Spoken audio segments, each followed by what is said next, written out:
All right, welcome to our Friday edition of Military Trailblazer Office Hours. This is our open Q&A session where our goal is to give transitioning military veterans, military spouses, and allies, which basically means everybody, a forum where you can ask questions and get help on any Salesforce technology related topic or issue that you may have. Everything is fair game pretty much if it's Salesforce technology related or adjacent.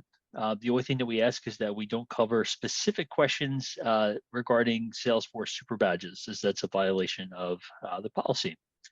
So if you do have any questions, all I ask is that you use the raise hand icon in chat. We'll get questions queued up and then we'll go through them one at a time. Before we get started, I should also mention that we have a few different ways to stay connected to the Military Trailblazer Office Hours community. If you have not done so already, be sure to sign up at mtofficehours.com so you can receive email reminders of all the different Military Trailblazer sessions. Follow us on LinkedIn for both our page and our group. And you can also join our Slack workspace so you can connect to others after the call. So with that, yeah, let's talk about that profile filtering here. If you have something to share, cool. If not, I'm going to pull up my Trailhead work and we'll see. I mean, I did just use a sandbox, so there's not like a lot of information, but there you go. I was working in a different org and this wasn't turned on yet. So I turned on, and then I noticed this one right here, enhanced profile list views. So like, what does this do? So we turn that on, and you can do it both with profiles and permissions as far as I've seen so far, but haven't tested out a lot because I just learned about it yesterday.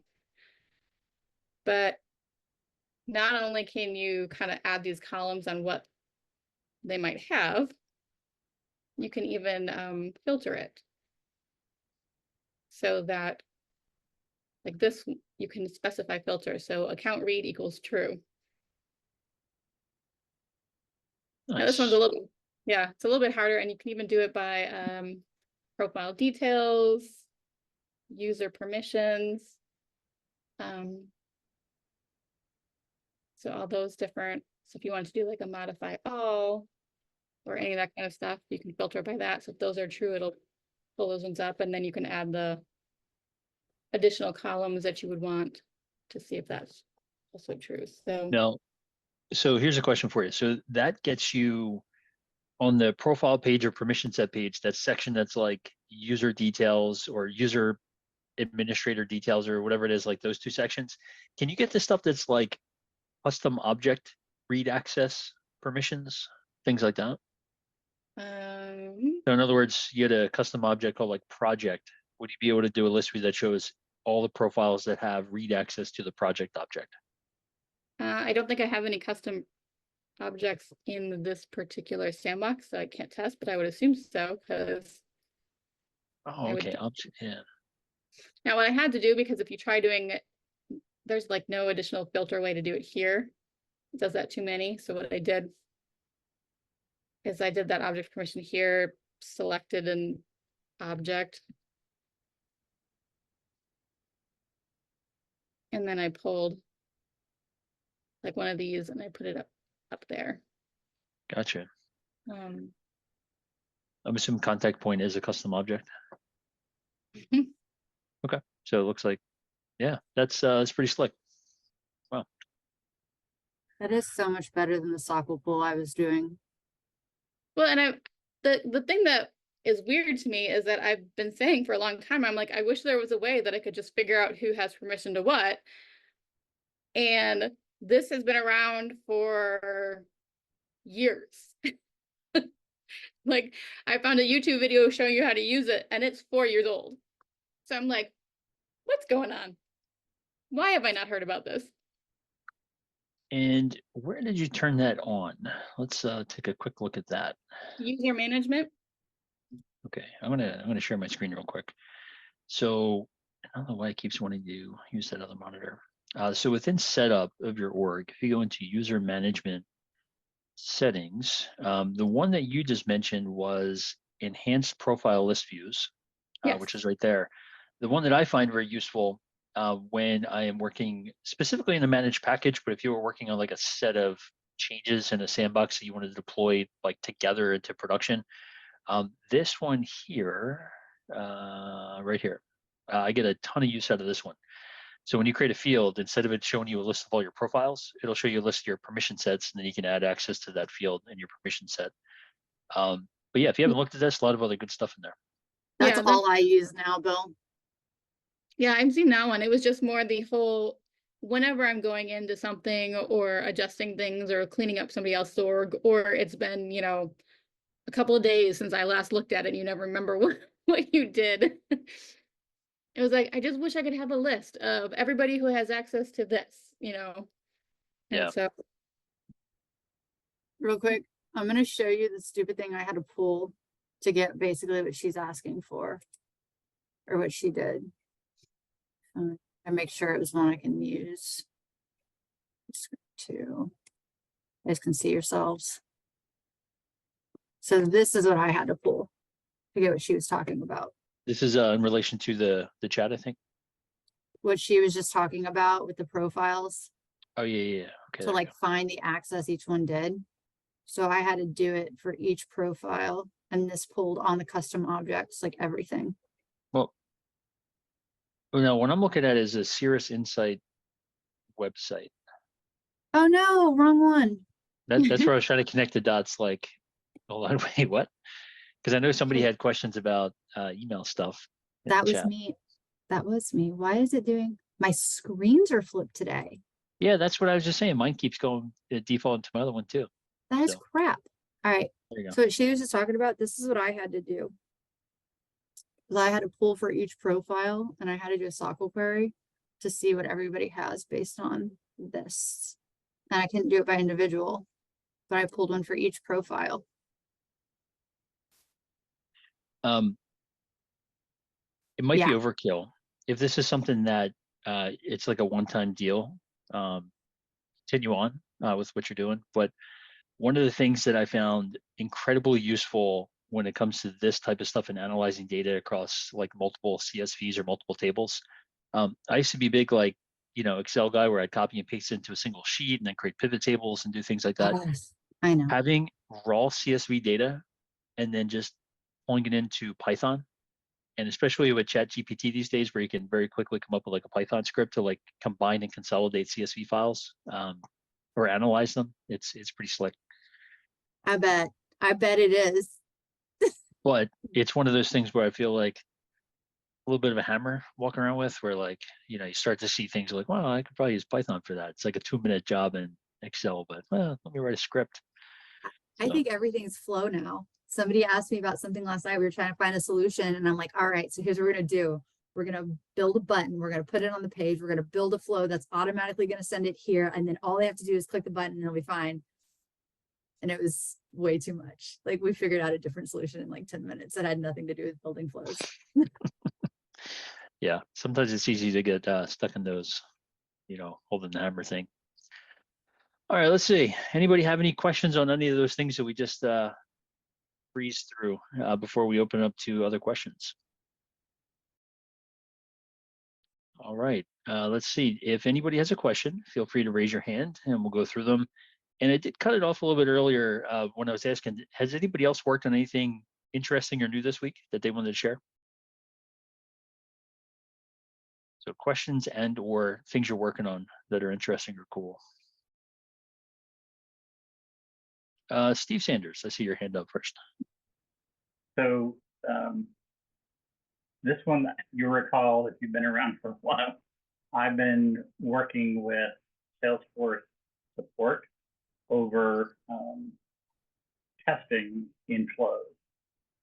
And this has been a long, drawn out process and fighting back and forth.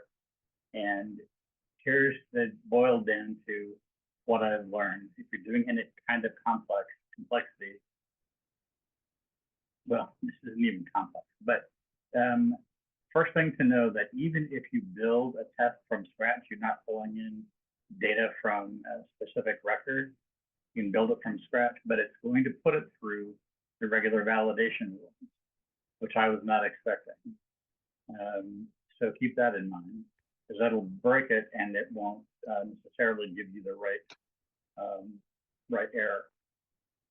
The other thing, this one's a little arcane here, but we found out that we were dealing with data with a parent-child relationship, and they wanted us to turn on the option to reparent the child. Unfortunately, this particular item was part of a managed package, and so we couldn't do that. And so they said, well, sorry, we can't help you there. But we did a test on another object with graded object to make that work. And yes, if you can reparent it, and I have no idea why they would want to reparent it, but they do, and then it works. I don't think anybody else has had the problems that I've had with tests, but there's my 2 cents on my experience for the last 2 months. Yeah, when I think about the testing with Salesforce flows, I definitely feel like there's a ton more that they could be doing there. And I think I might have mentioned this on one of the previous calls that at Mid-Atlantic Dreamin', there was a session I sat through where somebody basically developed a framework to be able to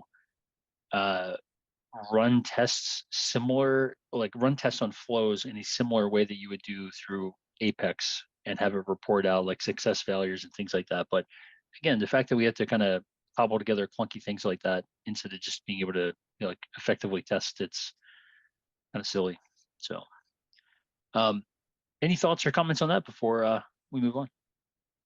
Apex, or I'm sorry, flow testing, just not one of those things that I feel like a lot of people are doing.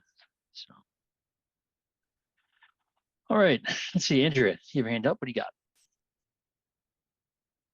All right, so I have a ScreenFlow that I've built to create a case.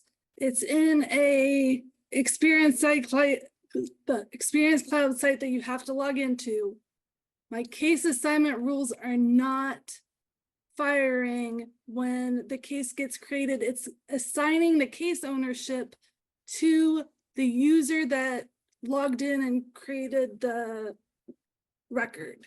And I have no idea why it's doing that. So let me say that back to you. You have a ScreenFlow that you're exposing through Experience Cloud. Yes. You have some human who is logging in through the Experience Cloud site, filling out that ScreenFlow, hitting OK. And what you want to happen is that when you hit OK and it saves that, you said case, right? Yep. It'll go through the case assignment rules, figure out who the appropriate person to be the owner of that case is, and assign it to that person. Yes. But what's actually happening is ScreenFlow, click save, whatever it is, and the case is just being owned by whoever the human was that was logged in to the Experience Cloud site. Correct. Okay. Before I start dorking around here, anybody have any thoughts or any ideas what could be going on here? Do you have any other automation other than that ScreenFlow? We have other case assignment rules. Not through the assignment rules, but like through Process Builder or Flow or any of that kind of stuff. The only other automation in the flow is it sends out 2 email alerts that are sending out correctly. Okay. I was going to be honest. I just found a thing that says if you're using a lightning template, it doesn't trigger case assignment rules. A lightning template in It says cases created from experience sites do not trigger case assignment rules if using lightning templates. I don't know what a lightning template is in Experience Cloud. I don't either. It's not a lightning component, it's just a regular ScreenFlow, because Yeah. elsewhere we have some things in our Experience Cloud that the user interface is lightning components, but we contracted that out. That's not me. Well, Andrea, let's take a pause there. So I think when they're talking about, and this is just based on a 10-second Google search, but when we're talking about lightning template, I don't want to get confused with Lightning R components or Lightning Web components. It's a different thing. I think when they're talking Lightning template, I think that might be the Experience Cloud type, or like the template that the site is actually created on. Okay, And I think if you go into the site, I don't know what the hell it's called, settings, admin console, Experience Yeah. Cloud, Lightning App Manager, whatever they call that thing. I You should be know able to what see you what mean. template it was created from.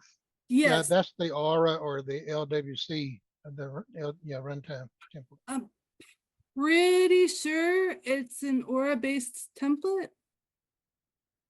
Because we use the same one for each of our pages. No, when you say you use the same one, that starts to give me the idea it might be a template. I don't know. I just don't know how to get into that settings site. Anybody have a good Experience Cloud site? Or Andrew, I don't know if you can share the one you have, the settings there. Yeah. I know. I also know that Steve pertains on the call, and he's an expert in Experience Cloud as well, based on our past calls. You just go to all sites and you go to, and it'll show you all your sites that you got set up. And then it'll show you what framework, whether you're using Aura or Lightning Web Runtime. And I'm gonna ask a stupid question, but is Yeah, your case assignment rule active? Yes. Okay. Because I forget to activate things sometimes. And all of the cases built in this or like entered in the screen flow are going to go to the same person. So I could like hard code in the owner, but I don't want to do that. Yeah, I'd feel defeated if you went that route of hard coding it. Let's just see. So, where if I was an Experience Cloud template, where would I live within Salesforce? Because I do see that column that you had there that was template, and it had like a bunch of names there. Like, Yeah. is there?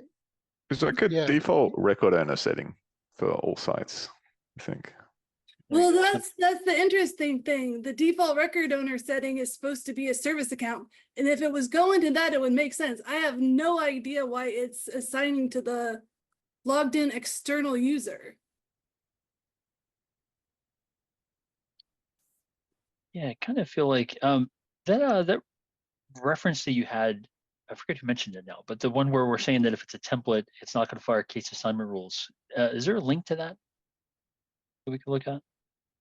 Is that the article that Megan you posted already? All right, let me take a look here. So cases created from experience sites do not trigger case assignment rules.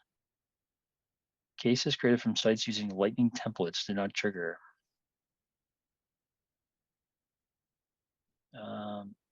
I mean, tell me if I'm crazy here, but Andrew, when you went to your list of sites, it looks like every one of them was created from a template, right? Yes. So does that based on that article that was posted, does that mean that just any case created through that, it's not going to fire case assignment rules? Is that what I'm gathering from this?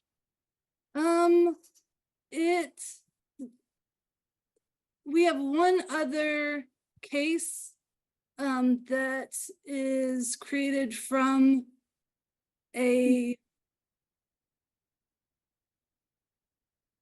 member portal, and that is also an Aura template, and that does the case assignment rules fine.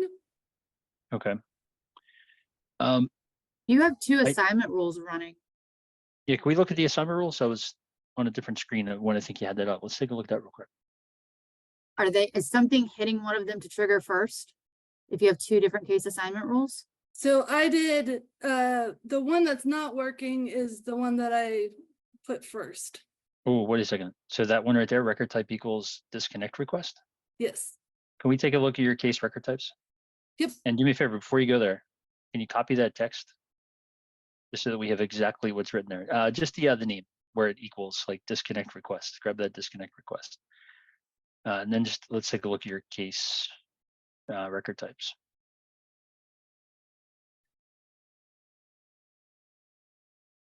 And remember, quick find is your friend. Oh, All right, let's see. What do we have here?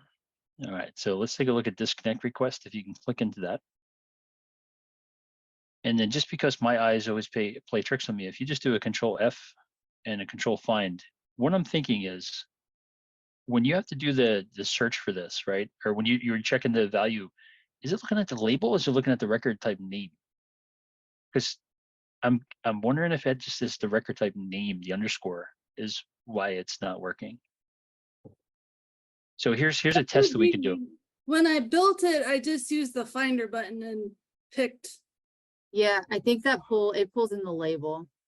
Okay, now just for fun, could we try to put the underscore in there and just see if that makes a difference? Or maybe add a second line in your assignment rule just to check for that. Again, I just grasping at straws here, you know.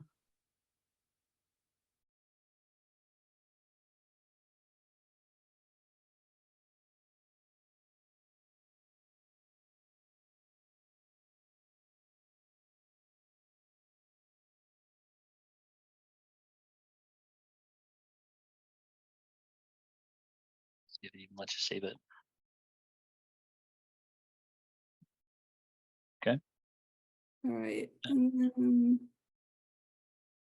gotta go back to my. Yeah, and anything that you don't want to be shared on the internets. Oh, because I will stop sharing. And then the last Yeah, that's question fine. I'll ask is, who is your default case owner right now? It would be the general service account. Do you have a queue set up for that? I don't. We do have queues. I don't know if we have a default queue. So who is that account? It's just a admin that's set up to a general email. Now, before we go down that branch, let's do one test with the change that we just made. We'll rule that piece out, and then Megan, if you want to jump into that, we can. And Yeah, Andrew, I just like Nick's idea better to check the screen flow setting, just make sure the record type setting. Well, it is creating the correct record type. All right, but can we see in the screen flow where are you assigning in the screen flow, or are you just building it and then assigning it based on the rule? That Or one I something. had hard coded into the screen flow, which Oh, I wait. know is not ideal, but I mean, you inserted it as an action, right? Like the case assignment rule is like in there as like an action. not in the flow, no. Okay. So I'm wondering if we might have an issue with the trigger order where case assignment rules are kind of in between before and after save. I thought that, and when you look at it, it's after the after triggers fire. Case assignment rules I thought are before, but maybe I'm wrong about that. Yeah, here I copied this onto my clipboard and I never actually put it into the chat, but that's a good one. We'll take a look at that as well. I might have been reading that wrong, but that's let me know if this is what you were thinking about, like the order of execution page. Yep.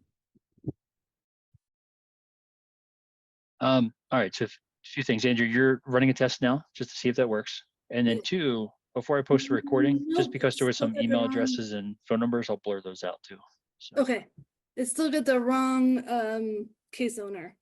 okay, so before we do anything else, let's switch that back. Since you used the grabber tool or whatever it is to select it, let's remove the underscore, put it back the way it was, and then we can explore other items. Now, Sandy, you posted a bunch of stuff there. What is that telling you? I found the one thing on the idea exchange saying that it doesn't work. And if you look at link in there, someone has a workaround. And then I also found the Salesforce help article where it says like the standard new button works, but other things don't. So I don't know if, because I'm not very, can't think of a different word other than experienced with Experience Cloud. Because I don't have a lot of experience there, I don't know how those are set up, but I don't know if perhaps how sometimes when you build a page in regular Salesforce using the dynamic fields, that will alter that new button. So I'm not sure if doing it that way instead. Dynamic forms, the dynamic fields don't even work on Experience Cloud.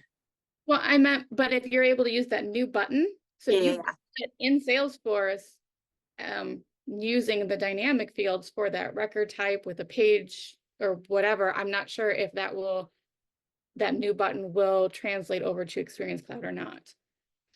Because if that's the case, and you can use that new button, as they say in the Salesforce help article, maybe that will trigger the case assignment rules.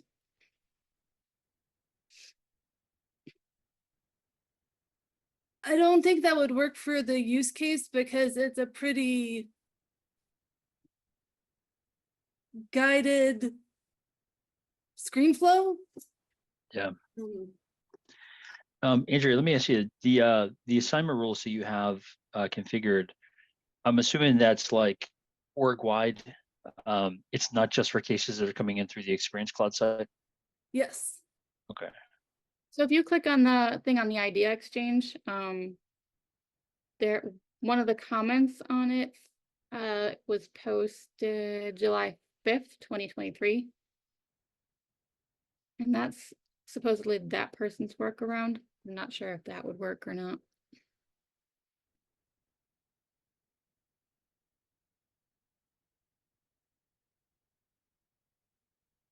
What's the short version of what the workaround was? I will just post it because this is not my wheelhouse either. Oh, there we go. Okay, so the workaround is to write a trigger. Well, headers. I was thinking I could build a record triggered flow to assign the owner. That would be also cool. seems less than ideal. Less than ideal, but Everything what if else you is going by the rule list? yeah, because I was gonna think if for whatever reason you determine that you could absolutely under no circumstances get assignment rules to work, that's where I was going as well. Maybe not a record triggered flow, but what I was thinking of was, what if you made an auto launch flow, something that you could call? So in your logic, in your screen flow, like that complex flow that you have, the step before, right after the screen would be fetch,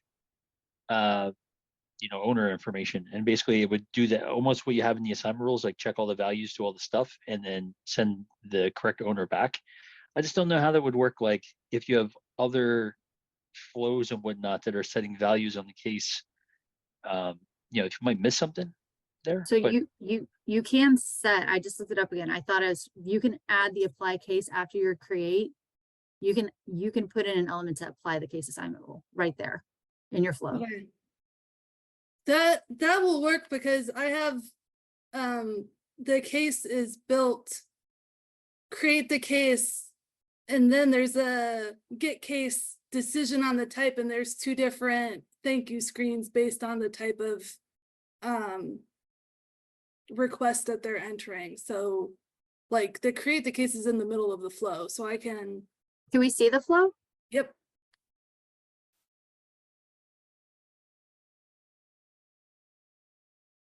oh, so they did an invocable action.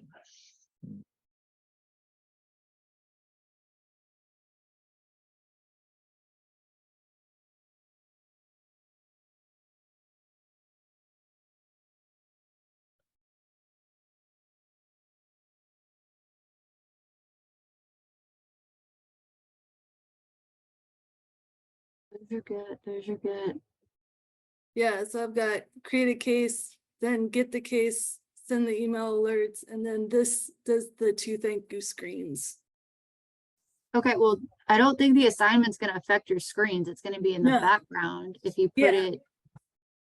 So if you put it before, just put it at your right after your get record, Yeah, your final, sorry, where's your create? here. So I create it and then I get the case. Yeah, we don't care about that part. If you just Yeah. put it right after your create. Ryan, where are you?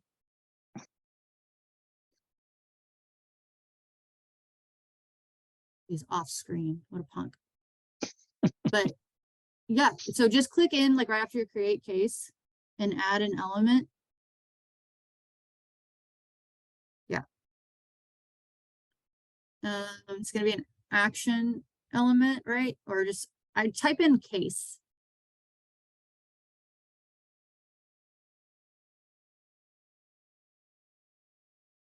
Which one are you looking for, Megan? I'm looking for the the apply case. It might not be.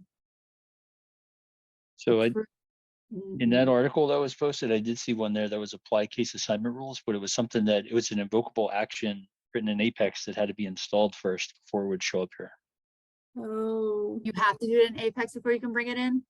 I Yeah, thought because that it's if not a you're doing, built-in, it's not a built-in Salesforce action. It was one that they created the invocable action that you would then subsequently call. what year was this? This was last year. Because I'm wondering, because I'm able to call approval processes into this. And I was wondering if we could do this too. Yeah, I think this is what, maybe it's the same thing. Probably. Yeah, this is the help article from Salesforce where basically they talk about how to create the logic for an invocable action, or basically how to. This is how to run it from Apex, but you would have to take that, put it into an invocable action. Andrea, let me ask you a question. Are you? Do you guys have? If this Mm. is like a critical use case, do you guys have developers on staff that could support I creating am some Apex and test solo, classes? And, I'm a solo admin. She is a solo admin. I wonder then the next place. So if I didn't know how to write Apex and I needed something from Apex, next place I might look would be unofficial SF. I don't know if anybody's got anything there. Let's see. These assignment rules. Let's see if they got anything. One of my freaking Easily clothes. send records back through assignment rules using process builder or flow. Yeah. All right. Maybe give this one a whirl. So just do it in chat, but let me just share my screen real quick.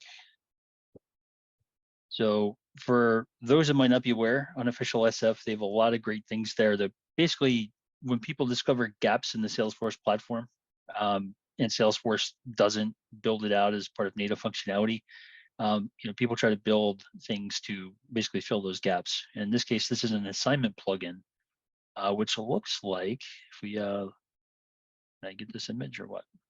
Maybe. Let's see. So it looks like order and blah, blah, blah, contact. I'm looking for where they call this thing. I think you might be on a different thing now, Bill. Let me go back. It looks Oh like a yeah, I related was looking at list. Yeah, related. Are you kidding yeah. me? It's like the App Exchange link. They might have picks. Yeah. Yeah, let's see here.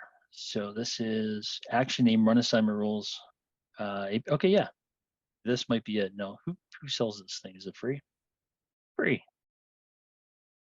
Okay, assignment plugin. So let's see if they have the actual what it looks like in the flow itself. No. This looks like some old UI. Yeah, the old flow. Yeah, when's their last update? That's the other thing. More details. First release in 20. Okay, I mean it was March of 22.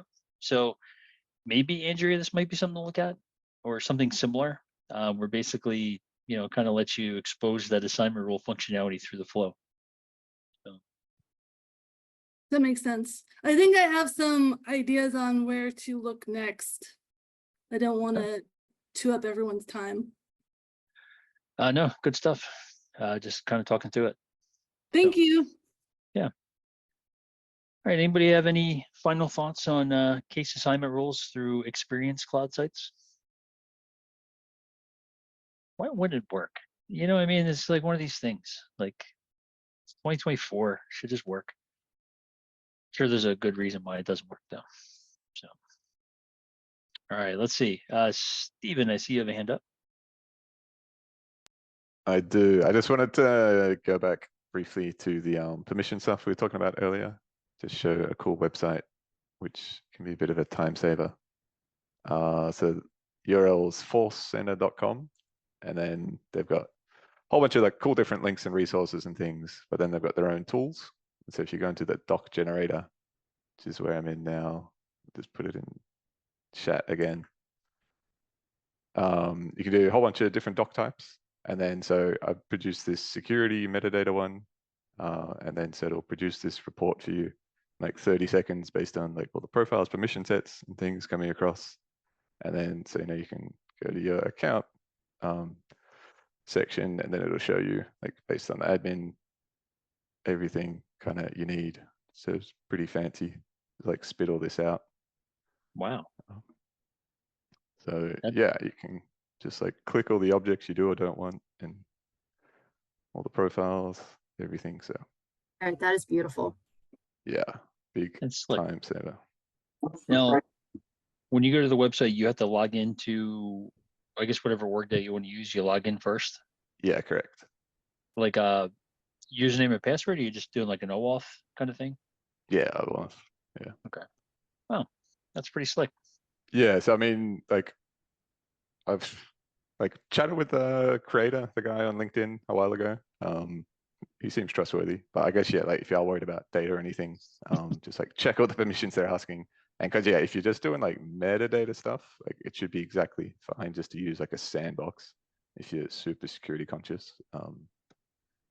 Because Yeah. it should all be the same. Yeah. At least get rid of the data component of any kind of security risk.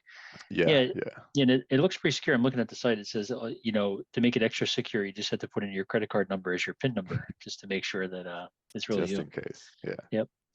But yeah, That's- there's like cool, yeah, a few different things there. And then just like some of the other like resources, like just a whole bunch of other stuff. So if you're learning, like if you're not aware of Automation Champion, Focus on Force and things, they're all here. So you can just find a whole bunch of good stuff. forcecenter.com. Yeah, just with a hyphen, because I think there's another page which is Force Center, one word. Welcome to Force Center. Okay, yeah, that's pretty slick. I'm gonna bookmark that one right now. Cool. Thank you for sharing that. All right, let's see. Any thoughts or questions on Force Center before we move on? All right. Let's see. Ashley, I see you have a hand up. What do you got? Yeah, I'm just wondering, has anybody, is there a way to refresh the tab at the end of a flow? I have a screen flow that basically collects information, updates a description on the case or updates a field on the case, but then they have to like manually go and refresh it. And I'm trying to just make that happen automatically at the end of after they're done with that screen flow. Is there an easy way to do it? Where you only wanted have to just somebody- go to the record page? Yeah, so if they're on their record page, I have a quick action. They just click on add some case info. It runs through a screen flow. They hit save. It then inputs that into the record, but they have to refresh the tab to see it.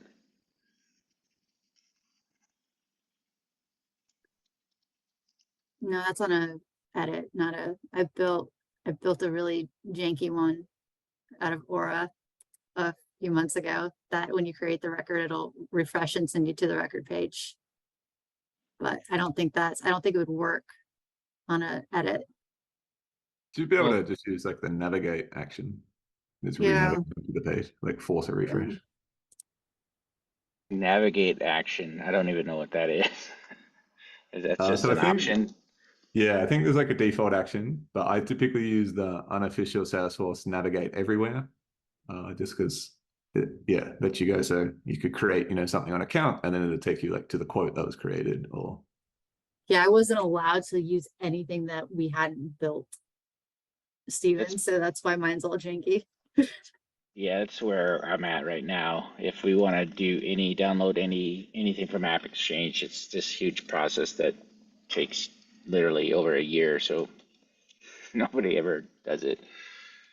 All right, so this is a screen flow that you're working with, right? Right. So are you telling me that in here, what is this new UI? This is fancy, huh? All right, let's see. So you're talking there's a navigation standard action? Is that what I I heard? thought so. I search or navigate, it doesn't do anything. What else could it be under? Nav. Mail event. Nope.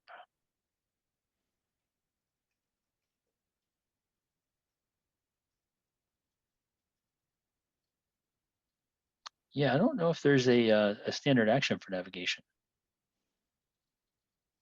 Is that a screen flow or a Yeah, regular trigger flow? yeah, we're in a screen flow. Oh yeah, where's the screen flow? Checking out. Yeah, I was so based on what Megan had said, that was kind of what I was thinking. Obviously within, I wouldn't go Aura, but definitely with a Lightning Web Component, there's built-in events that you can fire that'll navigate you to a page, or even better, there's built-in events that you could fire that will refresh the page, right? But again, it's a disconnect between what you can do right now in Lightning Web Components and within screen flows, or within flows in general. So maybe the unofficial SF might be the best one. What was the name of that one, Stephen, you mentioned? Navigate everywhere. Navigate everywhere. Yeah, I think I've just got it in basically every client org. I think I just assume it's default because I see it all the time. Let me ask you a question. So something like this, Navigate Anywhere, I'm assuming that they have, when you install this, there's some kind of Apex behind the scenes. Yeah. Is when you install it, does it install as a managed version, or is it unmanaged where you can actually see all the code and see everything that it's doing? Looks unmanaged based on. See where it says unmanaged? Yeah, right in front of my face you're talking about? Yeah, I see it now. All right, so the reason why I bring that up, so this seems like this would be a great solution for you, but if you're in an org where, they're a little hesitant to install, packages from other websites and things like that, there's nothing that says you couldn't install this into a developer org. And the fact that it's unmanaged, I mean, you could just copy and paste it over into your own org, go through the code, make sure it's not doing anything like sending Steven's credit card numbers to the Force Center or whatever that was.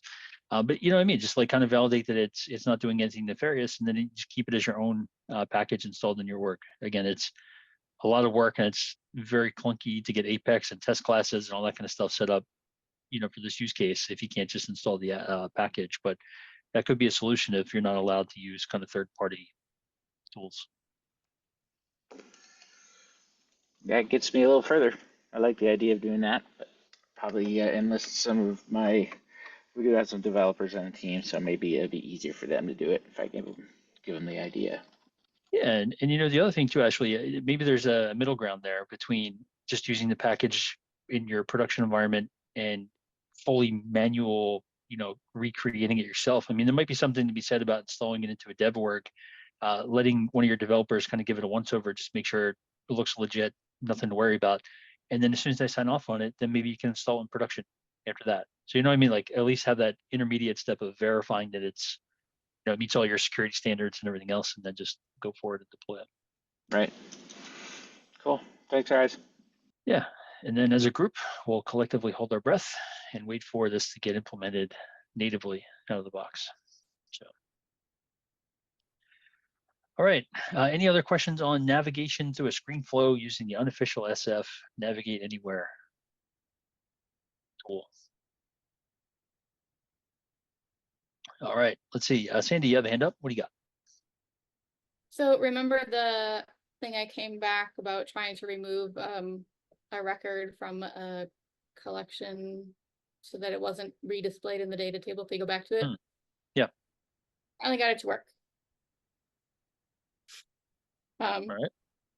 Hey, while you're So- explaining this, can I spotlight you so we can look at the cat? Is it okay? Yeah. Just keep talking, but yeah, let's see the kitty. Here we go. Oh, you got a Just dog in wait the a- scene too? Oh my goodness. And there's also another cat over that direction. She released the bird already, so that's out. All right, now sorry to interrupt you, but yes, good. She actually turned 20 years old this month. Wow. But anyway, Hmm. so what I ended up having to do was in the get records, I had to do the one where you select the fields and let Salesforce do the rest. Once I did that, it allowed me to remove it from the collection. Doing the whole putting it in my own collection, you know, any other version like that never seemed to work, but doing that, you know, choose the fields to save and let Salesforce do the rest, that worked. However, when I went to my next flow to do the same thing and repeat it, because in that one, it was a multi-select data table, that one it's not working on. So this here, so let me, I was curious about that screen. I think this is what you're talking about here, where you do a get records, and then down at the bottom, it says how to store the record data. Normally, 99.2% of the time, we use that automatically store all fields, but you're saying you had to do this one here, choose fields and let Salesforce do the rest. And the bottom one wouldn't work either. Like doing it and creating your own variable, that didn't work either. Okay, so you specify like whatever fields that you needed, and then from that, it would allow you to do that remove like you're doing. Yep. Huh. However, there's a second flow, a different one, where that data table, I was allowing them to select multiple records, and then it would go through, you can make the updates to each record. And then I tried to do the exact same thing, remove those selected records from the collection, and it won't get removed. So, So I don't know the why as to this, but I wonder if it's working with a single record. I wonder if you have the multi like select, if you could just put a loop in there, loop through them and just remove them one at a time. I mean, not Right. very efficient, but Well, I mean, yeah. but that's what I was technically doing, because I'm going through the loop for them to update each record. So they can select multiple records and then basically answer one question, which will update each individual record. And in that assignment, I also have it remove this one from the collection. And it didn't work. So then I tried taking it outside of the loop, and that didn't work. And so I don't know what the difference is between multi-select data table and a single select data table, but Yeah, that's at least I'm halfway there. But then I also, as an alternative, and then I ended up having real client work, so I haven't been able to work on it, but the unofficial SF data table, I've never liked it very much because of some of the limitations it has, like visibly, but they have made some significant improvements. So they have something called like the flexi options, where it will automatically line it up to the width of your screen. You can, and then of course you can edit individual columns and fields in there. So because of that, I figured maybe that would be my workaround, is let them just edit it directly in the data table. So that's what I was working on building instead for the multi-select one. But and then you can even add graphics to their data table and colors. So yeah, so they've significantly updated it. The most recent release on the data table was just this past April. So if you haven't used their data table recently or updated your package for them recently, I would recommend it, because they got some and actually read the article, because there was so many things they didn't even know it could do. Yeah, it sounds like they put kind of like a flow wrapper on top of just the Lightning Web Component data table component. That's pretty slick. Which again, I don't know why we can't. Speaking of data tables, I think they use styling hooks, because I can do it in HTML editor. Some of the Lightning design systems you can Yeah. actually use in the HTML editor and for their data tables, and do some pretty slick stuff. Yeah. Nice. Yeah. Yeah, this is I'll just throw this in the chat too. And I think this agrees with what you just said too, Steve. Where'd y'all go? There you go. This is what I was looking at here. Yeah, and while you're in that configuring the columns, it gives you the little drop down so that you can say whether you want to wrap text, clip it, how you want it centered or aligned in the column, the allowing a filter, allowing an editor, adding an icon, you can change the label. Why have I been doing this manually in flows? No, I literally just learned about it this week. And then here's the, not this one. They have a third button now that says make it like flexy or something. I think it's like that. And then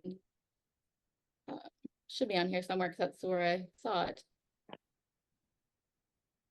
Here we go. Make all columns width flexible.